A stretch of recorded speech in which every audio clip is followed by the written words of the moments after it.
Welcome to all my dear students. Amritanand Adhyayan academy के online class में एक बार फिर से आप सभी का स्वागत है। क्लास 10th की एक्सरसाइज 8.1 का क्वेश्चन नंबर 1, 2, 3, 4 अपलोड कर दिया गया था। आज के लेक्चर में हम लोग क्वेश्चन नंबर 5 करने जा रहे हैं। बहुत ही आसान सवाल है। आइए सवाल देखते हैं।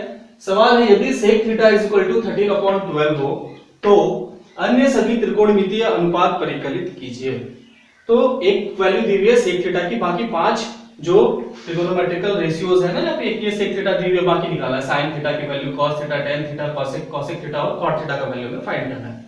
तो आइए, जैसा कि हम सभी जान ही रहे हैं कि क्लास 10th में जो ट्रिगोनोमेट्री पढ़ते हैं वो कंप्लीटली बेस्ड ऑन होता है समकोण त्रिभुज पर। तो एक समकोण त्रिभुज पहले यहाँ पर ड्रॉ कर लेते हैं हम लोग।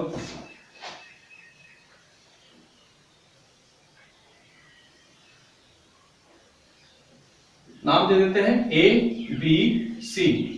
जिस एंगल के रिस्पेक्ट में वैल्यू दी हुई हो ना, उस एंगल को यहां पर रखते हैं। पहले भी ये बात कर चुके हैं, इससे सवाल थोड़ा आसान होता है करने में। तो इसके सामने वाली जो भुजा हो जाएगी, ये हो जाएगी हमारी लंब। इसकी निकटवर्ती भुजा या एडजेसेंट साइड इसको कहते हैं हम लोग, वो हो जाता है आधार। और जो सबसे लंबी भुजा होती है वो हो जाती है हमारी कर्ण। चलिए सॉल्व करते हैं। दिया हुआ है हमारा सिंस sec थीटा = 13/12।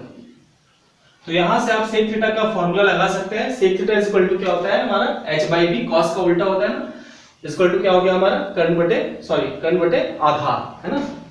तो ये हो गया हमारा कर्ण बटे आधार।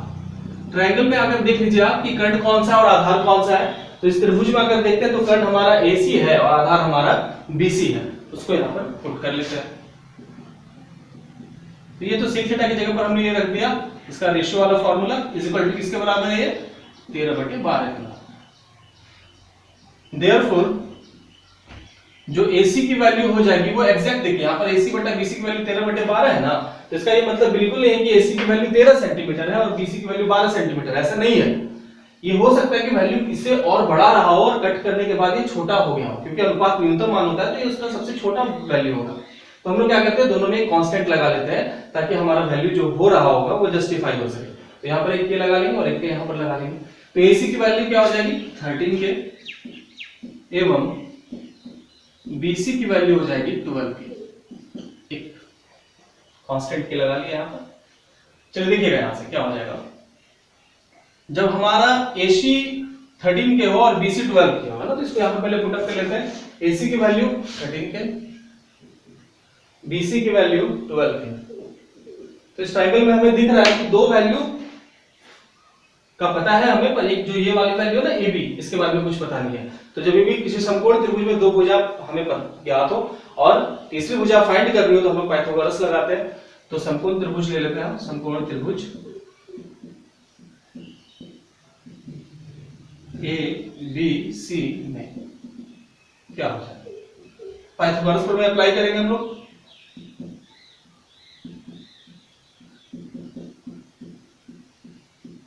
पाइथागोरस प्रमेय से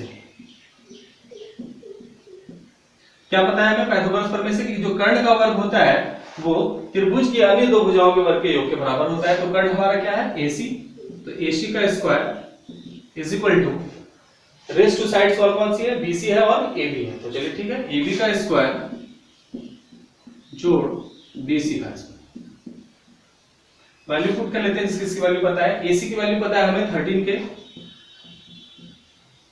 तो ये 13 के का स्क्वायर हो गया। AB की वैल्यू हमें फाइंड करनी है और BC की वैल्यू हमें दी हुई है 12 की। थोड़ा इसको सॉल्व कर लेते हैं। यहाँ पर 13 का स्क्वायर 169 और K का स्क्वायर K² = AB का स्क्वायर प्लस 12 का स्क्वायर, है ना। 12 × 12 क्या हो जाएगा 144 और K की स्क्वायर K²। यहां से देखिएगा क्या हो जाएगा। यहां से ये दोनों सेम वेरिएबल वाला टर्म है तो इसको उठाकर बराबर के इधर ले आ रहे हैं। तो क्या हो जाएगा 169 K² ये प्लस 144 K² इधर आ जाएगा, तो -144 K² बन जाएगा = AB का स्क्वायर। तो ये तो AB² की वैल्यू फाइंड हो गई ना हमारी। देखिए तो अगर इसको माइनस कर लेंगे तो AB² की वैल्यू फाइंड हो जाएगी हमारी। दैट मींस जो AB² की वैल्यू आ रही है वो, इसको अगर माइनस करके रख लिया जाए तो वही वाली वैल्यू आ रही है। तो 169 K² में से 144 K² हटा लेंगे हम लोग, तो बचेगा हमारा 9 में से 4 माइनस होगा तो बचेगा 1, नहीं सॉरी 5, 2, दैट इज 25 के स्क्वायर। इसको अगर माइनस कर दिया जाए तो कितना आ जाएगा 25 के स्क्वायर।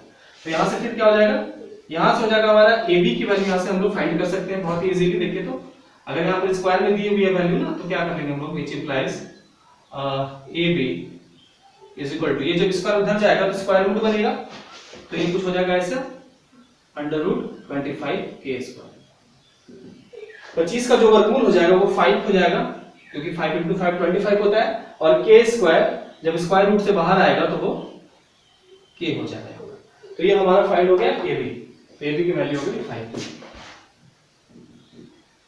तो यहां तक में कोई प्रॉब्लम नहीं है। अब हमें पांचों त्रिकोणमितीय अनुपात जो है ना, ट्रिगोनोमेट्रिकल रेशियोज, वो फाइंड करनी है। चलिए देखते हैं, इधर जो लिखा जाए उसको आप इसके नीचे रखेंगे। अब वैल्यू फाइंड करनी है साइन थीटा की। Sine theta is equal to क्या होता है, sine theta is equal to P by H, that means लंब बटे कर्ण आप कह सकते हैं, चाहे पी बाई एच भी कह सकते हैं आप, कोई दिक्कत नहीं है, लंब बटे कर्ण भी लिख लीजिए आप।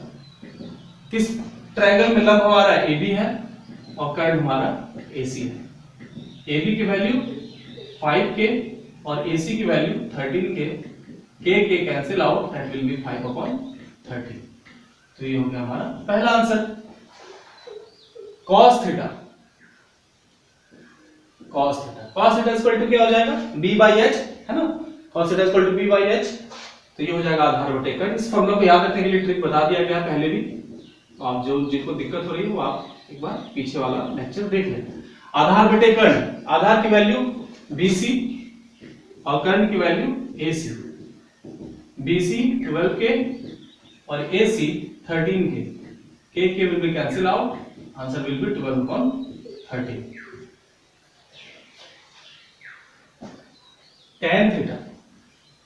tan theta P by B है ना, that means लंब बटे आधार।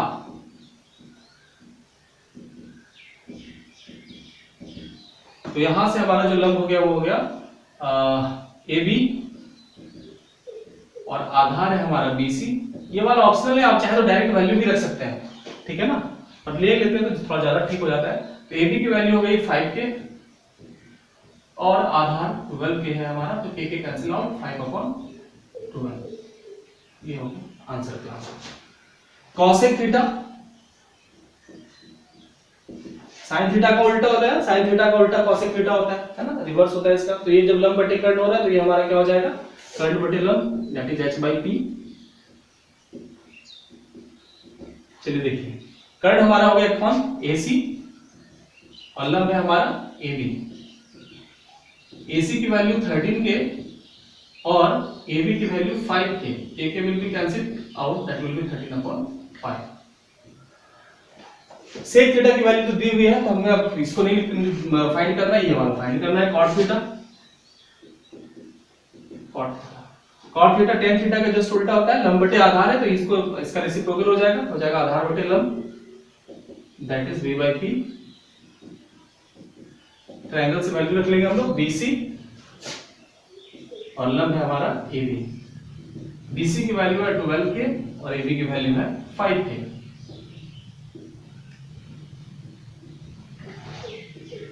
k will be cancel out, है ना, and answer will be 12/5। तो ये था हमारा क्वेश्चन नंबर 5 का सॉल्यूशन। उम्मीद है बहुत अच्छी तरीके से आप लोगों को समझ में आ गया होगा। अब हम लोग अगले वीडियो में मिलेंगे क्वेश्चन नंबर 6 के साथ। Thank you.